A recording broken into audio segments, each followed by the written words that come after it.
गोरा होने वाली क्रीमें आप लगाते हो, उनमें गधे की चर्बी है। चाइना वाले जो बना रहे हैं उनके दरअसल में यही चीजें हैं। तो होता क्या है कि भाई इस मेले में गधों की खरीद बिक्री होती है, शीतला माता वाले में भी होती है, उसमें आपके ब्राह्मणी माता वाले में भी होती है। इसी समय में गधा एक पशु के रूप में काम आता, बोझा ढोने में इधर उधर काम आता, तो लोग गधों की खरीद बिक्री भी करते हैं। इवन इन मेलों में घोड़े भी बिकते हैं, नाम केवल गधों का मेला हो गया, बाकी घोड़े भी बिकने के लिए आते हैं। पर अब दोनों का इतना महत्व नहीं बचा, गधों का महत्व एकदम ही समाप्त हो गया। पहले छोटे शहरों में गधा गाड़ी फिर भी दिख जाती थी, अब तो वो भी एकदम दिखती नहीं। घोड़ों का भी उतना नहीं जितना था, तो वो भी कम हो गया अपने आप। पर फिर भी कुछ संख्या के अंदर कि भाई ज्यादा नहीं तो 500-700 गधे तो आएंगे और उनकी खरीद बिक्री होगी। पिछली बार केवल 15 या 17 को इतने से गधों की खरीद बिक्री हुई।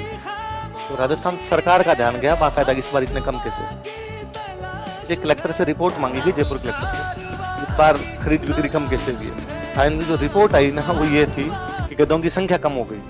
संख्या कम क्यों हो गई? क्योंकि गधे तस्करी द्वारा इलीगल तरीके से नेपाल से चीन भेजे जा रहे हैं। नेपाल से तो चीन क्या कर रहा है इनका? चीन इनको मारने के बाद इनकी जो चर्बी होती है उससे क्रीम बनाता है चेहरे पे लगाने वाली स्किन प्रोडक्ट।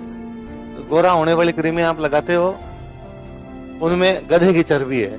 चाइना वाले जो बना रहे हैं उनके दरअसल में यही चीजें हैं। तो इसलिए अब बात इसमें यह है भाई कौन कैसे क्या बना रहा है वो छोड़िए, बात यह है कि गधे इलीगल तरीके से नेपाल से चाइना भेजे जा रहे हैं।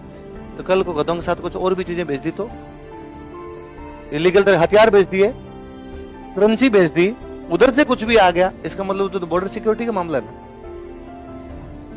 एक मेले में गधों की कम बिक्री ने सिक्योरिटी थ्रेट का वो प्रश्न खड़ा कर दिया।